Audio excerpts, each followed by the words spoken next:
तो कल हमने जो टॉपिक किया था वो क्या था आपका एल्गोरिथम। ठीक है, अभी हम कर रहे हैं कि कंप्यूटर प्रोग्रामिंग के जो बेसिक टूल होते हैं, स्टार्टिंग टूल्स होते हैं, उनके बारे में। और आज का जो हमारा टॉपिक है वो क्या है, फ्लो चार्ट। ठीक है, फ्लो चार्ट क्या है, एल्गोरिथम का एक ग्राफिकल रिप्रेजेंटेशन है। ठीक है, क्वेश्चन आता है एग्जाम में कि pictorial representation of any program या graphical representation of any program या pictorial representation of any algorithm और graphical representation of any algorithm is known as, तो आंसर लिखोगे फ्लो चार्ट। ठीक है, पिक्टोरियल या ग्राफिकल दोनों में से कोई भी एक चल जाएगा। तो हेडिंग डालो फ्लो चार्ट।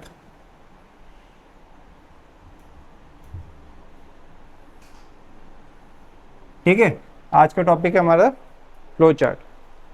फ्लो चार्ट में लिखो, डेफिनेशन लिखो फ्लो चार्ट की।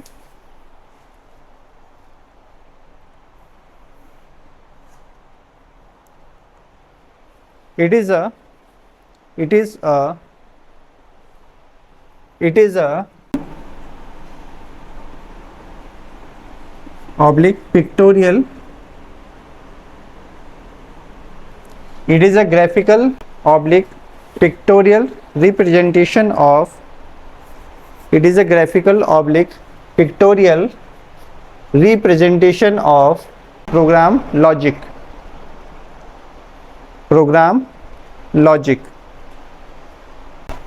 It consists of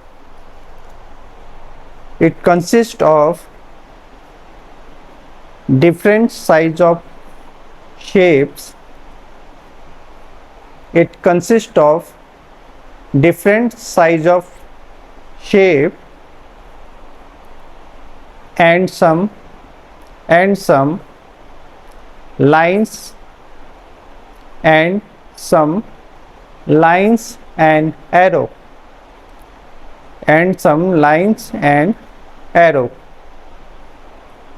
as following. ठीक है, तो इसमें कुछ हम डायग्राम यूज करते हैं।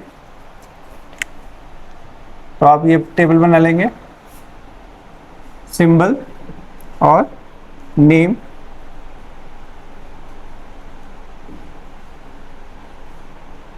वर्क, क्या नाम है और क्या काम करते हैं। तो सबसे पहला आता है आपका, ठीक है, ओवल। और किस लिए स्टार्ट यूज होता है, स्टार्ट एंड स्टॉप। जब भी आपको स्टार्ट एंड स्टॉप लिखना है तो ओवल शेप का यूज करोगे आप। ठीक है, और क्या करेगा ये, स्टार्ट या स्टॉप। फिर आता है आपका रेक्टेंगल,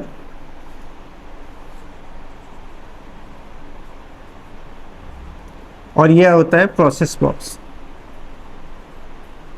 जब भी कोई प्रोसेस करोगे, जैसे हमने लिखा था ना C = A+B, जो भी प्रोसेसिंग पार्ट होगा, प्रोसेसिंग मतलब जहां भी कैलकुलेशन हो रहा है, ठीक है, इस टाइप का काम हो रहा है, उसके लिए क्या यूज करोगे आप, रेक्टेंगल का यूज करोगे।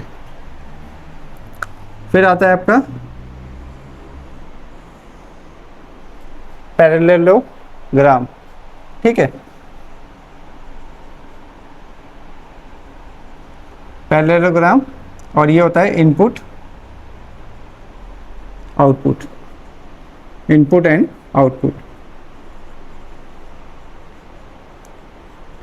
जब भी यूजर से कोई भी इनपुट लेना है या आपको आउटपुट दिखाना है, उसके लिए क्या यूज करोगे, पैरेललोग्राम यूज करोगे।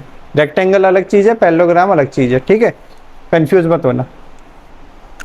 फिर आता है आपका डायमंड,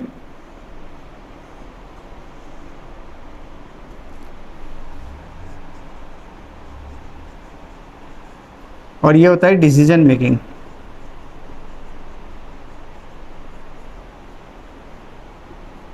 इफ कंडीशन के लिए बेसिकली यूज होता है। ठीक है, तो इफ कंडीशन के लिए यूज होगा ये, और इसे बोलेंगे डायमंड बॉक्स। तो जो भी कंडीशन आपकी आएगी वो यहीं से स्टार्ट होगी। इसमें क्या है, आपके एक इनपुट आएगा और आप इससे 2 या 3 आउटपुट देख सकते हो। ठीक है, जनरली 2 ही आउटपुट होते हैं, किसी भी कंडीशन के इफ कंडीशन में क्या होगा, या तो यस होगा या नो होगा, ट्रू या फॉल्स होगा। तो ट्रू फॉल्स से आप इन तीनों एंड में किसी भी एंड में चिपका सकते हो, ठीक है। फिर लास्ट आता है आपका फ्लो लाइंस। तो फ्लो लाइंस इस तरीके से होंगे,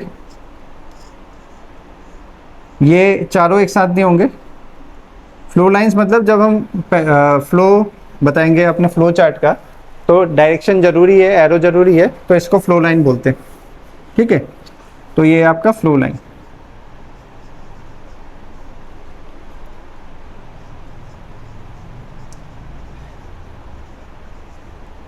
determines flow of logic. Logic आपका प्रोग्राम का जो लॉजिक है उसका फ्लो क्या है उसको डिटरमाइन करने के काम आता है। और लास्ट में इस तरीके से आता है,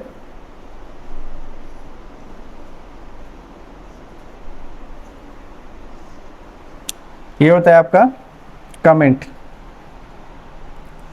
अच्छा, ये डॉट डॉट फॉर्म में होगा और इसे बोलेंगे रिमार्क या कमेंट। रिमार्क या कमेंट, ठीक है। प्रोग्राम का वो पार्ट जो एग्जीक्यूट नहीं होगा, कंप्यूटर प्रोग्राम का वो पार्ट जो एग्जीक्यूट नहीं होगा उसे बोलेंगे रिमार्क या करें कमेंट, ठीक है। देखो, रिमार्क और कमेंट इसलिए होता है क्योंकि मैंने सपोज कल एक प्रोग्राम कर रहे थे ना जिसमें मैं मॉडुलस यूज़ कर रहा था।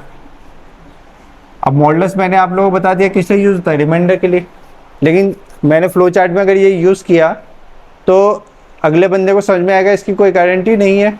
तो उस केस में आप क्या कर सकते हो, इस तरीके से रिमार्क में लिख सकते हो कि मॉडुलस का मतलब ये होता है मॉडुलस है, और इसका मतलब क्या होता है इट गिव्स, या ये क्या देगा आपको, रिमाइंडर देगा, ठीक है। तो वो कमेंट में आप लिख सकते हो, उससे क्या होगा कि यूज़र को आसानी होगी, ठीक है।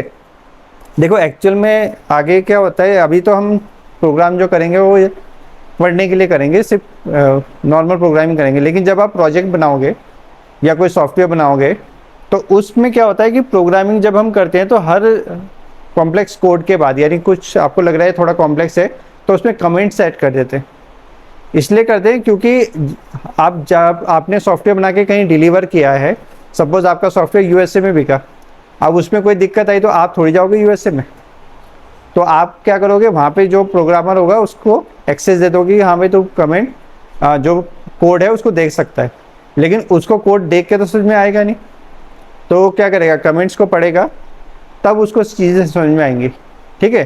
तो जैसे प्रोग्रामिंग एथिक्स हो गई, एक तरीके से प्रोग्रामिंग एथिक्स है कि इसमें ये चीज़ें आपने इंक्लूड करनी है, ठीक है। आप इंक्लूड करोगे तो अगला भी करेगा, और आपके पास अगर ऐसा कोई कोड आएगा जिसमें कमेंट्स होंगे तो वो आपको भी पढ़ने में क्या होगी, आसानी होगी, ठीक है। तो जब हम कोई कॉम्प्लेक्स चीज़ करते हैं, या सिंपल सी बात है, मैंने आज से 10 साल पहले कोई सॉफ्टवेयर बनाया, उसमें कुछ कोडिंग की है और खुद ही कमेंट नहीं डाले, मैं खुद ही कंफ्यूज हो गया हूँ कि क्या चीज़ था भाई, क्या है ये, ठीक है। तो वैसे ही प्रोग्रामिंग में जब हम कमेंट करते हैं तो आप यहाँ भी फ्लो चार्ट में भी कमेंट कर सकते हो। ऐसी कोई चीज़ आपने लगाई है जो आपको लगता है कि जनरली लोगों को सिंपली समझ में नहीं आएगी, तो वहाँ पे आप क्या कर सकते हो, कमेंट में चीज़ें ऐड कर सकते हो, ठीक है। तो ये उतार लीजिए डायग्राम और इसके मीनिंग फ्लो चार्ट में आपके यही है, इसी का यूज़ होता है। इसके अलावा एक दो चीज़ें और है, कनेक्टर है, उनका इतना यूज़ नहीं है, छोड़ दो उसको, ज़्यादा दिमाग खपाने की जरूरत नहीं, ठीक है। मेन आपके 1 2 3 4 एंड 5 ये 5 चीज़ें, ठीक है। इसी का यूज़ करके हम क्या करेंगे, जितने फ्लो चार्ट हैं वो सारे बनाएंगे, ठीक है। तो प्रोग्राम क्या है, अगर मैं नॉर्मल कोई भी चीज़ें देखूं, हर चीज़ में यही होता है, स्टार्ट होता है इनपुट या आउटपुट, इनपुट होगा, प्रोसेसिंग होगी और आउटपुट होगा। कंप्यूटर यही काम करता है, ठीक है। अगर सिंपल मशीन की बात करें, चक्की की बात करें, तो चक्की में आपने गेहूं डाला, प्रोसेस हुआ, आटा बन के आउटपुट में आ गया, इनपुट में गेहूं डाल। तो इसका इन चीज़ों का यूज़ करके हम किसी भी टाइप की प्रोग्रामिंग या किसी भी टाइप के प्रॉब्लम का सॉल्यूशन दे सकते हैं। प्रोग्रामिंग एक्चुअल में है क्या कि हमने क्या है, किसी प्रॉब्लम का सॉल्यूशन देना है, ठीक है। आपके सामने प्रॉब्लम आएगी, आपने उसका सॉल्यूशन देना है। जैसे कल हमने बोला था कि 1 से लेकर 100 तक इवन नंबर काउंट करो, उसके लिए प्रोग्राम बनाना है। मैनुअली तो काउंट कर सकते हैं, लेकिन हमने प्रोग्राम बना दिया। अब उस प्रोग्राम में अगर हम उस वैल्यू को 100 की जगह 1 करोड़ कर देते हैं तो वो 1 करोड़ के लिए भी वर्क करेगा और कोड सेम रहेगा, बस चेंज क्या होगा, नंबर ऑफ डिजिट। जहाँ 100 लिखा था वहाँ 1 करोड़ हो जाएगा, तो कोड तो इतना ही रहेगा लेकिन चलेगा वो 1 करोड़ बार, ठीक है। ओके, तो लिखो, ये उतार लो और उसके बाद लिखो draw flow chart, draw a flow chart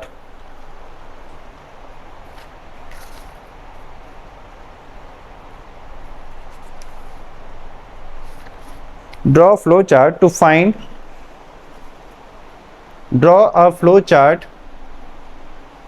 to find percentage of any student, draw flow chart to find percentage of any student who have entered, draw flow chart to find percentage of any student who have entered his oblique her marks in 5 subject.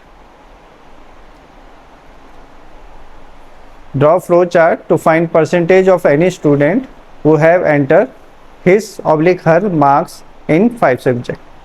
बच्चे ने क्या किया, 5 subject के अपने marks डाले और आपको क्या करना है, उसका परसेंटेज बताना, ठीक है। तो फ्लो चार्ट जब भी बनाएंगे सबसे पहले स्टार्ट ही आएगा,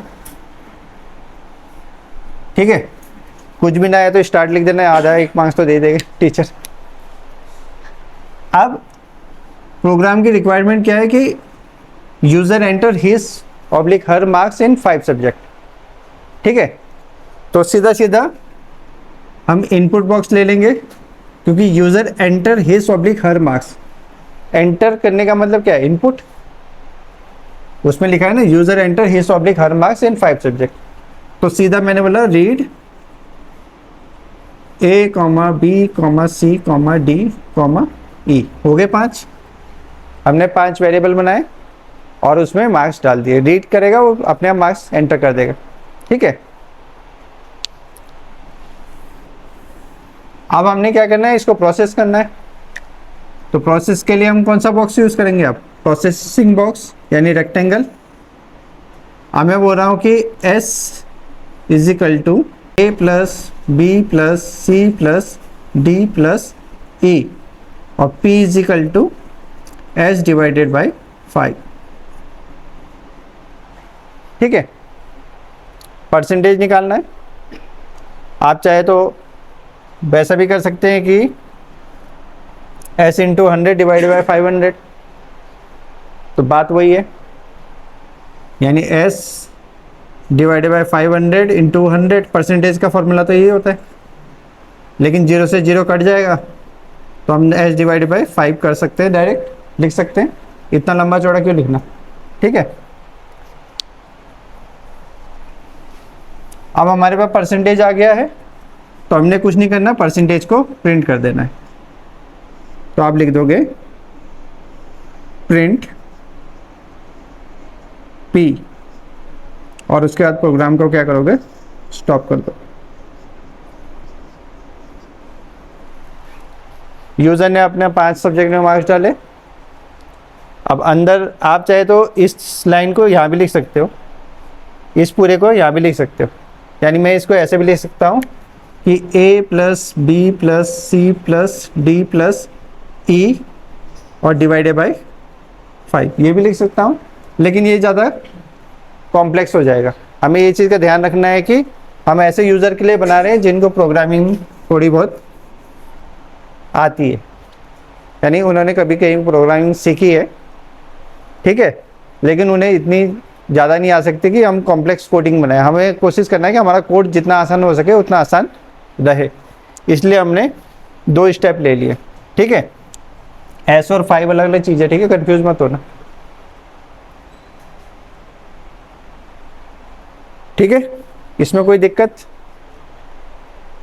सिंपल प्रोग्राम में 5 सब्जेक्ट में मार्क्स डाले, इसलिए 5 वेरिएबल लिए, क्योंकि मार्क्स लेंगे अगर हम एक ही वेरिएबल लेंगे और 5 सब्जेक्ट में मार्क्स लेंगे तो क्या होगा, ओवरराइट होता जाएगा, क्योंकि हमारे पास एक कमरा है जिसमें सिर्फ एक ही वैल्यू आ सकती है, और हम उसके ऊपर क्या करें, एक आदमी खड़ा है उसके ऊपर, फिर दूसरा आदमी चढ़ा दिया उसके ऊपर, तीसरा चढ़ा दिया, वैसे करके 5वां ही मिलेगा, फिर पहले दूसरे सारे गायब हो जाएंगे।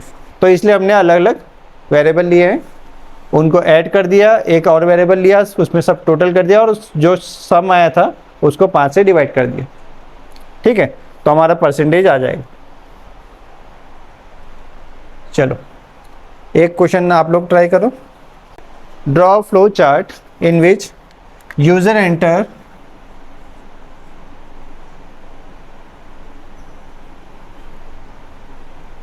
Principal PLE principal amount, rate of interest and time duration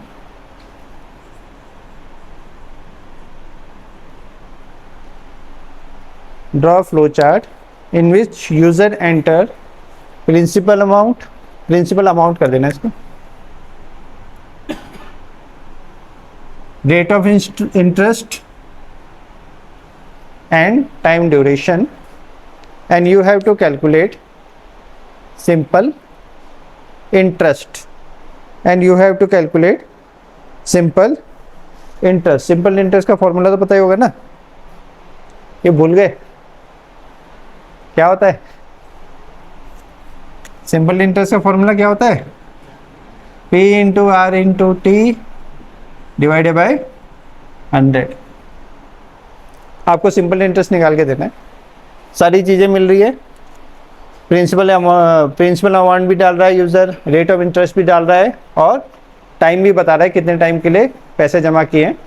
आपको सिंपल इंटरेस्ट निकालना है। ठीक है, ये बना के देखिए।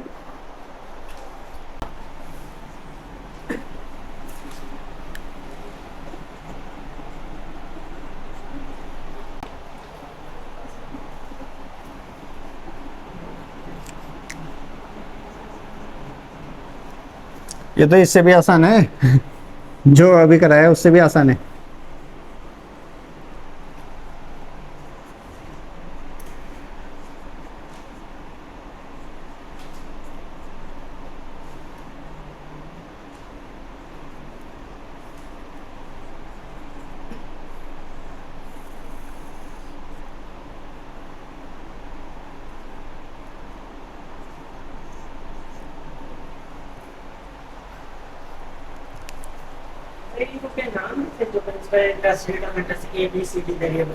हाँ ABCD दे दो या PRT दे दो ताकि समझने में आसान हो।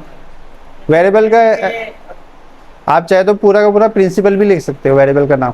ठीक है, वेरिएबल का नाम आप अपने अकॉर्डिंग रखोगे, क्योंकि ये देखो ये यूज़र को तो दिखेगा नहीं, यूज़र मतलब जो प्रोग्राम को यूज़ करेगा उसको तो दिखेगा नहीं, हमें दिखना है, हमें अपने अकॉर्डिंग हम क्या करेंगे, उसको नेमिंग करेंगे।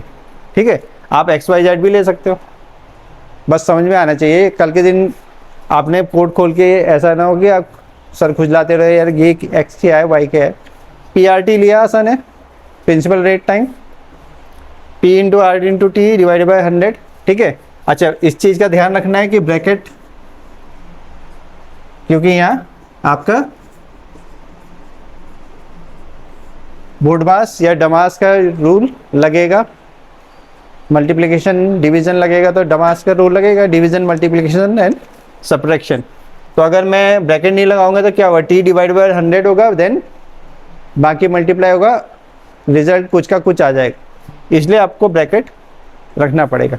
ठीक है, भले बिना रखे भी चल जाएगा, लेकिन यह है कि कोई मैथ्स वाला आ गया वो आपको इसी में लपेट देगा। मैंने तो PRT को पहले मल्टीप्लाई कर दिया। हाँ ऐसे भी कर सकते हैं।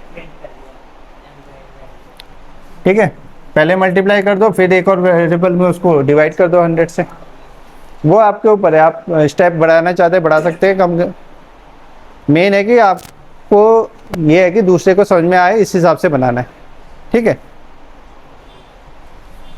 चलो अब इसमें इफ कंडीशन के एक दो क्वेश्चन करेंगे, फिर लूप के करेंगे और फिर इसको खत्म करेंगे, ठीक है। तो लिखो draw flow chart, draw a flow chart to find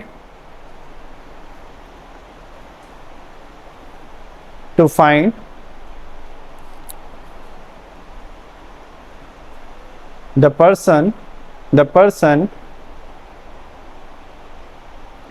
is eligible for vote or not. The person is eligible for vote or not. As the person is eligible for vote or not as he/she enter his age, as he/she enter his/her age, enter his/her age। तो voting के लिए आपको पता ही है, लड़का और लड़की age group same है 18 साल। तो आपको पता करना है कि ये वोट डालने के लिए एलिजिबल है कि नहीं, ठीक है। तो इस केस में क्या होगा, हमें वेरिएबल क्या चाहिए, एज डाल रहे हैं तो एक ही वेरिएबल चाहिए। एज डाल रहे हैं तो एज के लिए हमें कितना वेरिएबल चाहिए, एक ही चाहिए एज।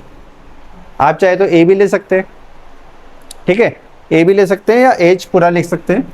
इसको मैं थोड़ा छोटा कर देता हूं। अब क्योंकि इस एज के ऊपर मैंने डिसीजन लेना है कि वो वोट देने के काबिल है या नहीं, तो उसके लिए मैं क्या यूज़ करूँगा, डायमंड बॉक्स यूज़ करूँगा, ठीक है।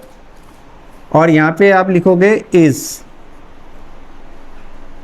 इफ भी लिख सकते हो, इज भी लिख सकते हो, जनरली इज लिखा जाता है।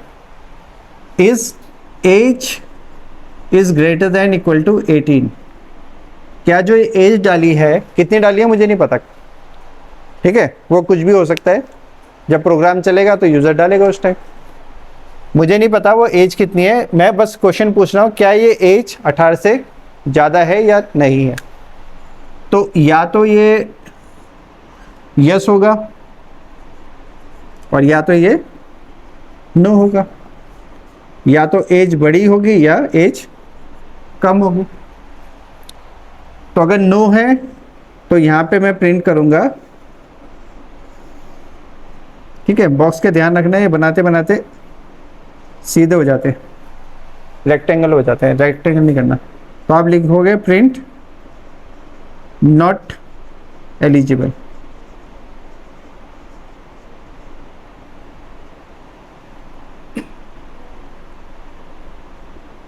नॉट एलिजिबल, यानी ये वोट देने के एलिजिबल नहीं है 18 से कम में। और अगर 18 से ज़्यादा है तो आप करोगे प्रिंट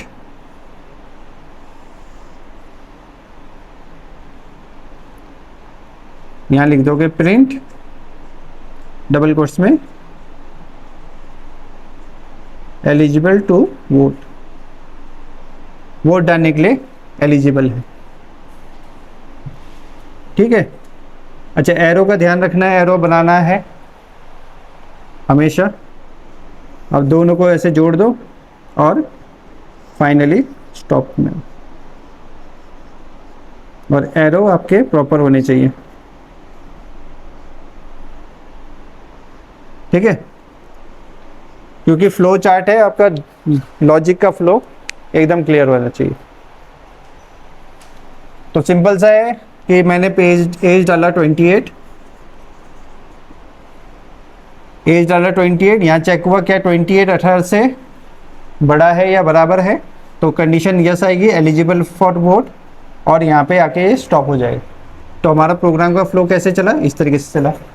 और एज डाली है सपोज 12, तो यहाँ पे आया कि क्या 12 18 से बड़ा है या बराबर है, ना तो बड़ा है ना बराबर है, तो नो और नॉट एलिजिबल, और प्रोग्राम आके यहाँ पे रुक जाएगा आपका, ठीक है।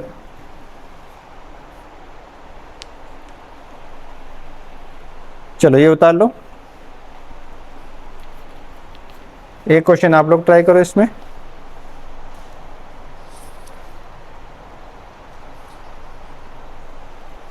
Draw flow chart, draw a flow chart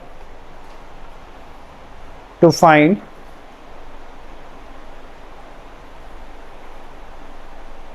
greater number between two numbers, greater number between two numbers which are entered by user.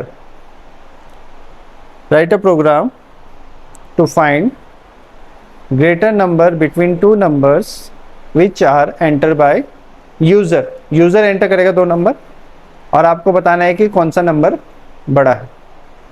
ठीक है, तो दो नंबर की बात हुई तो वेरिएबल आप कितना यूज करोगे, 2, और दोनों को कंपेयर करना है आपस में। एक बार ट्राई करो। ठीक है, सिंपल सा फंडा है, ए बड़ा है बी से तो ए बड़ा है, सिंपल सी बात है, नहीं तो बी बड़ा है। ठीक है, आप चाहे तो नंबर को भी प्रिंट कर सकते हो। नंबर को प्रिंट करने के लिए क्या करेंगे, आप सीधा प्रिंट ए कर दोगे और साथ में प्लस करके is greater, print B plus करके इज ग्रेटर। ठीक है, इस तरीके से कर सकते हो। इसमें एक कंडीशन आती है जब दोनों बराबर होते हैं। अगर दोनों बराबर है तो फिर कौन बड़ा। ठीक है, तो उसके लिए फिर हम नो में जाते हैं। नो में जाके फिर कंडीशन लगाएंगे कि क्या ए और बी इक्वल है। अगर है तो ठीक है, बोथ आर इक्वल, नहीं तो बी इज ग्रेटर। यहाँ पे एक और कंडीशन लगा दोगे आप, इधर छोटा सा कंडीशन लगा दोगे कि क्या a is equal to B है। अगर है तो बोथ आर इक्वल, और अगर नो है तो b इज ग्रेटर। ठीक है, मल्टीपल वाला कर लेते हैं।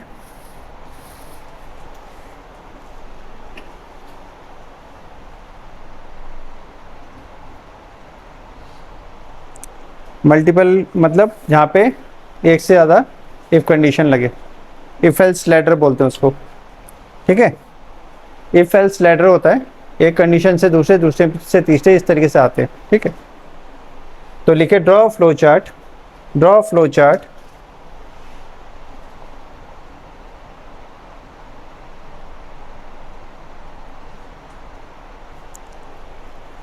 in which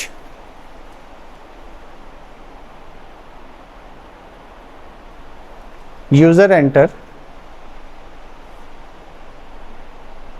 his oblique her marks in 5 subject। ऊपर वाला जो क्वेश्चन था उसी का एक्सटेंडेड वर्जन है। आप draw flow chart in which user enter his oblique her marks in 5 subject and you have to calculate his oblique her percentage, his oblique her percentage, result and grade as per the following table, and grade as per the following table, as per the following table। तो table हमारे पास है percentage और grade. तो अगर 90 से ज़्यादा या बराबर है तो ए प्लस। ठीक है,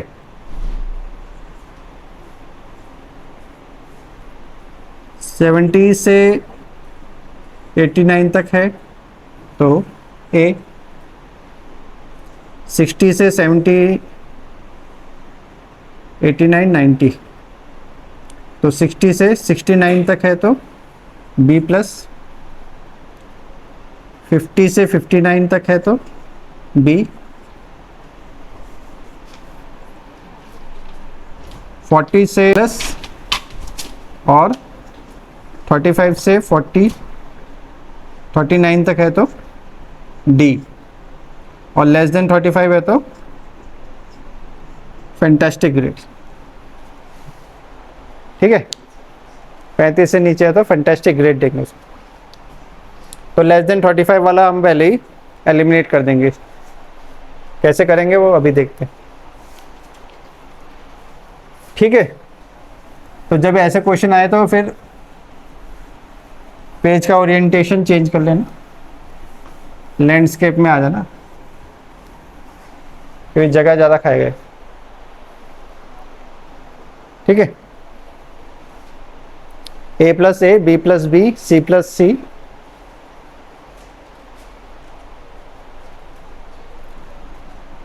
अब ये जो क्वेश्चन है ना, ये रेंज वाले होते हैं, रेंज है ना 70 से 89, तो रेंज वाले होते हैं। रेंज कैसे बनाते हैं वो देखते हैं। दो तरीके से बनते हैं, एक तो ये है कि दोनों को इंक्लूड करो, और एक है कि एक को इंक्लूड करो, दूसरा ऑलरेडी अंडरस्टूड होता है, ठीक है। तो सबसे पहले तो वही है, हम क्या ले लेते हैं,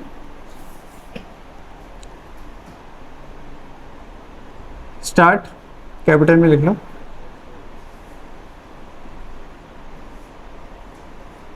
तो हम 5 सब्जेक्ट में मार्क्स ले लेते हैं, ए बी सी डी और ई, 5 सब्जेक्ट में मार्क्स आ गए हमारे पास। अब प्रोसेसिंग बॉक्स लगा लो और छोटी मोटी चीज़ें निकाल लो। छोटी मोटी चीज़ें मतलब सबसे पहले तो परसेंटेज निकालना है, तो मैं बोल रहा हूँ a plus b plus c plus d plus e divided by 5। वैसा लिखना चाहो तो वैसे भी लिख सकते हो कि पहले सम करो फिर 5 से डिवाइड करो, ठीक है। वो हम कर चुके हैं, इसलिए मैं इसको थोड़ा शॉर्टकट कर दे रहा हूँ, ठीक है। तो परसेंटेज ही तो करना है। अब मुझे रिजल्ट निकालना है, तो रिजल्ट के लिए हम क्या करेंगे, डायमंड बॉक्स यूज करेंगे।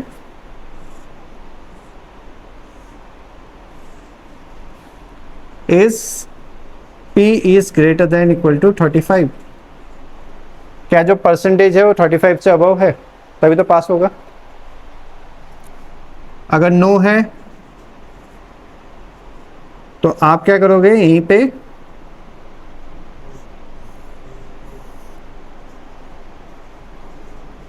ग्रेड के लिए मैं ग्रेड ही ले रहा हूं,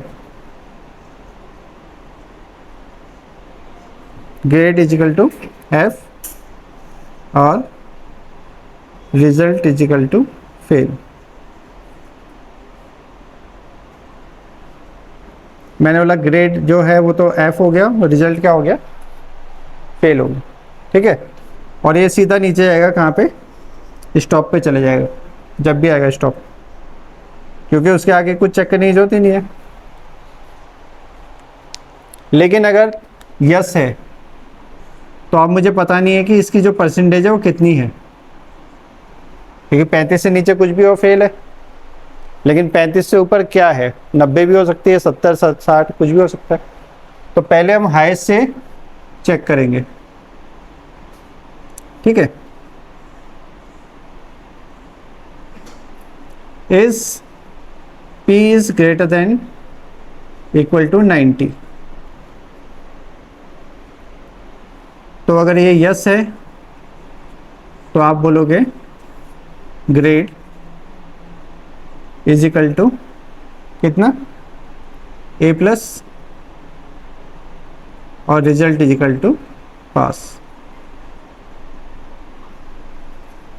लेकिन अगर नो है तो इसका मतलब क्या है कि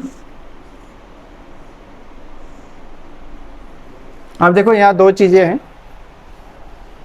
पहले मैं एक तरीके से समझाता हूँ, उससे समझ में नहीं आएगा, फिर मैं दूसरा तरीका बताऊंगा। तो हम चेक करेंगे कि जो P है वो ग्रेटर देन इक्वल टू 70 है,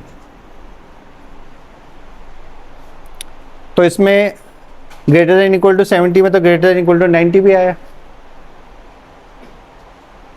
ग्रेटर देन 70 का मतलब क्या, ग्रेटर देन 90 भी होगा। 70 से ज़्यादा कितना होता है, 89 90 100, तो वो भी होगा। तो ये सही है क्या, सही नहीं है, ठीक है। लेकिन ये ऊपर से नीचे कब आया, जब वो 90 से कम था। 90 से कम कितना था, 89, ठीक है। अब कंफ्यूजन क्रिएट ना हो तो हम इसको अभी इस वे में नहीं जाएंगे। ठीक है, यानी इंग्लिश बोलना सीख रहे, कोई सीख रहा है तो ऐसा थोड़ी कि हम अंग्रेज के पास ही भेज देंगे उसको। ठीक है, तो हम इसको क्या करेंगे, हम आप पूरा रेंज ले लेते हैं ताकि कंफ्यूजन क्रिएट ना हो कि P जो है वो ग्रेटर देन इक्वल टू 70 है and less than equal to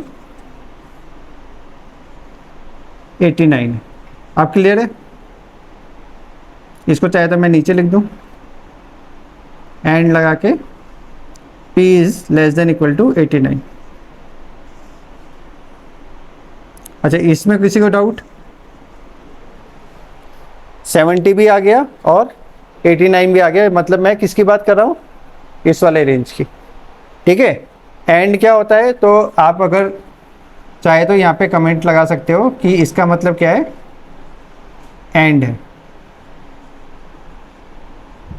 ठीक है, और एंड और क्या होता है, दो लॉजिक होते हैं हमारे पास। देखो, जब भी आपको दो कंडीशन को जोड़ना होता है,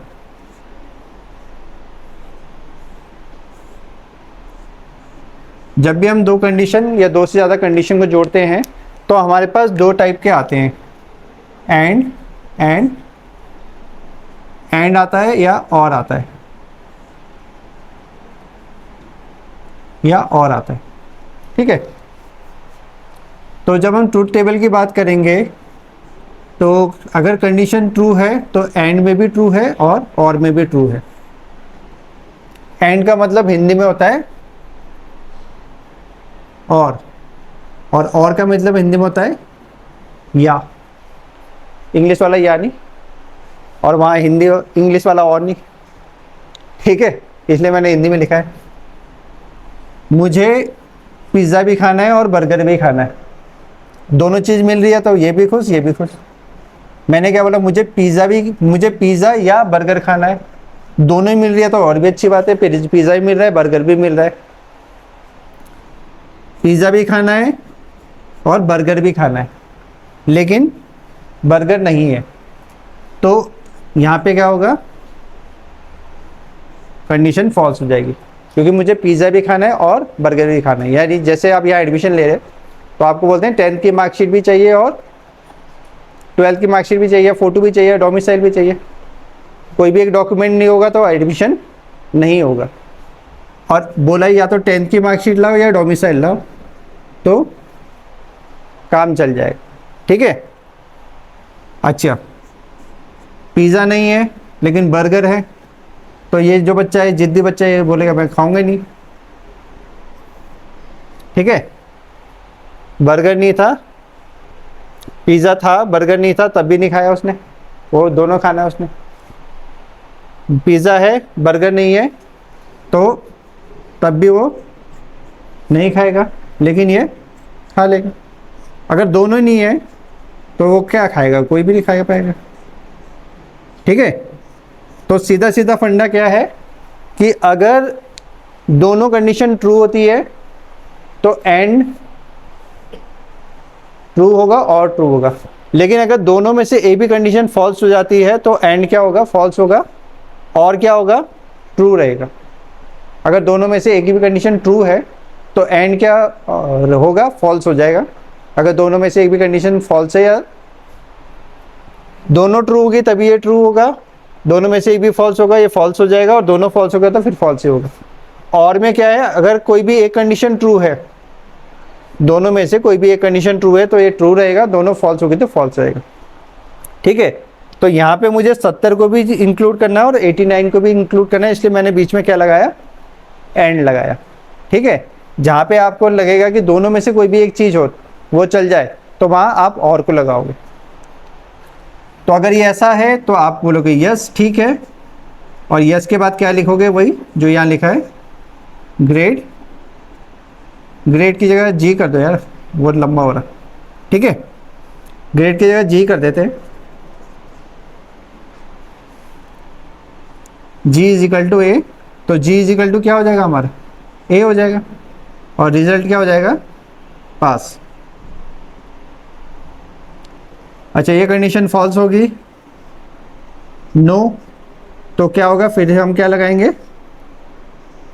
कंडीशन लगाएंगे कि जो हमारा परसेंटेज है क्या वो बड़ा है बराबर किसके, आप कितना लेंगे 60, एंड क्या लेंगे साथ में, परसेंटेज जो हो लेस देन कितना हो 69। ठीक है, अगर यस है तो वही सेम चीज़ आएगी, जी इज इक्वल टू कितना है बी प्लस, और रिजल्ट क्या है आपका पास।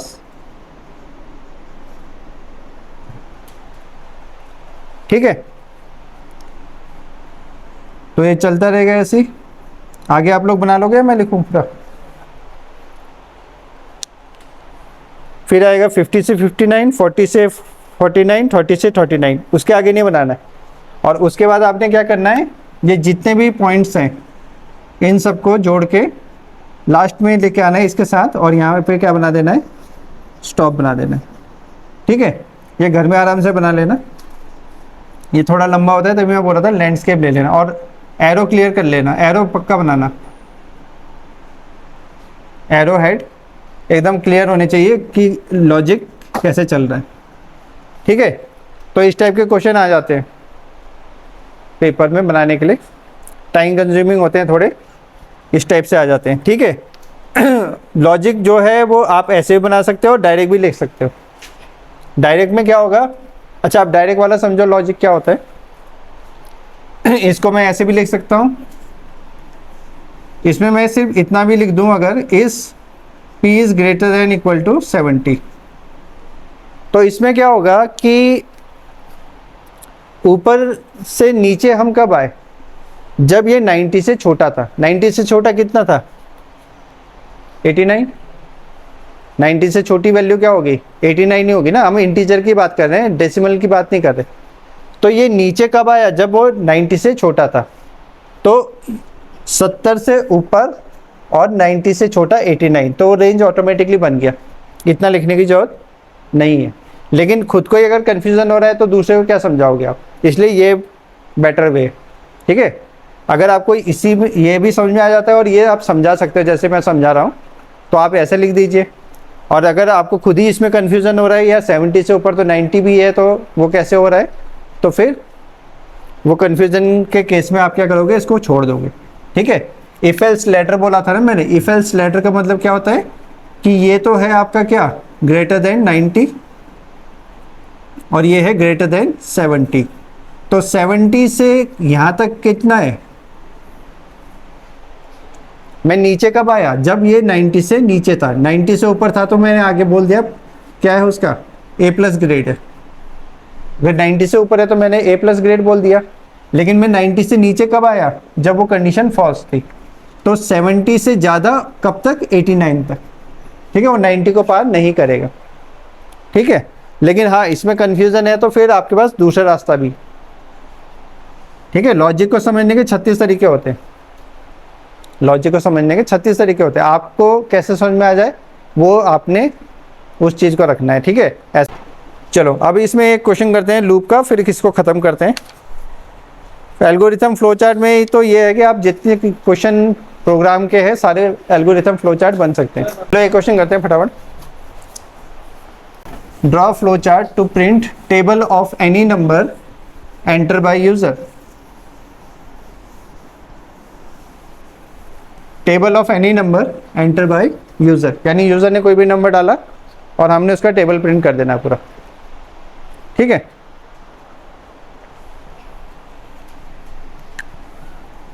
Draw flow chart to print table of any number enter by user.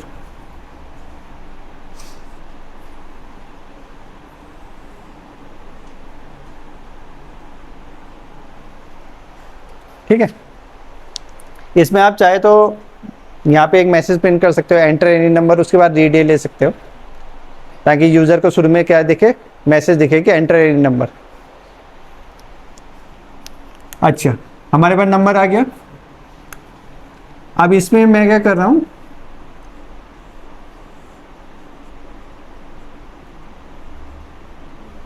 आई को 1 सेट कर रहा हूं। ठीक है, क्योंकि मैंने लूप चलाना है तो इसलिए मैं आई को 1 सेट कर रहा हूँ। नहीं करूँगा तो क्या होगा, उसके अंदर गार्बेज वैल्यू होगी, ठीक है। और वो लूप फिर क्या होगा, कहीं से भी चल सकता है, मुझे पता ही नहीं उसके अंदर क्या वैल्यू है। अब मैं क्या कर रहा हूँ, यहाँ पे चेक कर रहा हूँ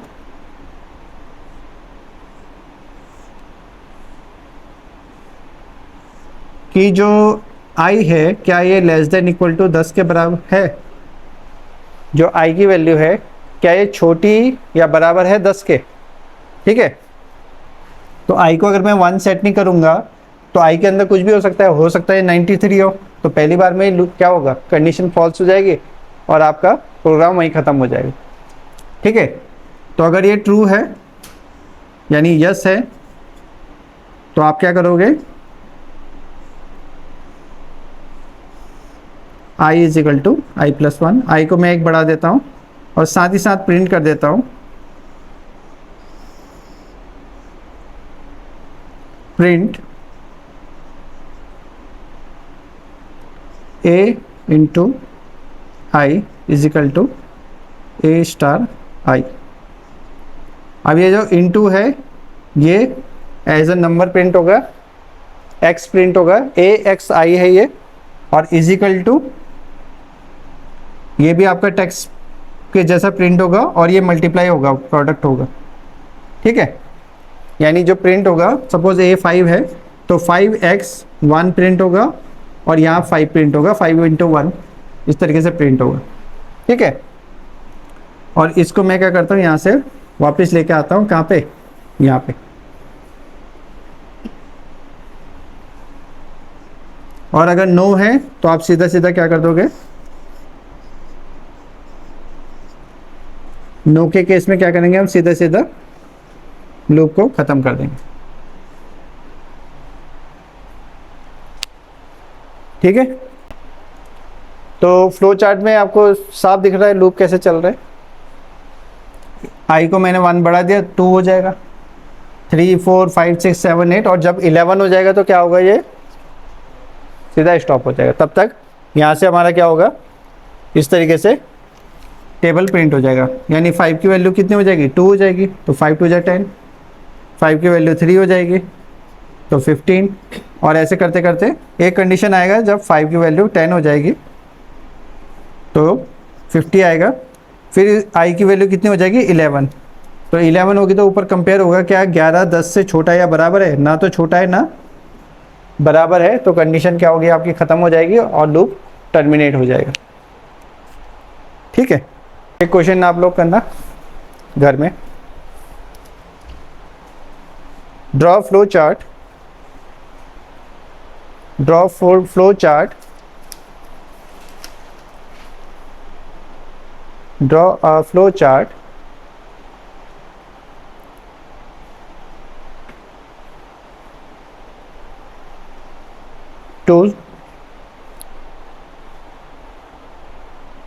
to calculate the sum, draw flow chart to calculate the sum of first 10,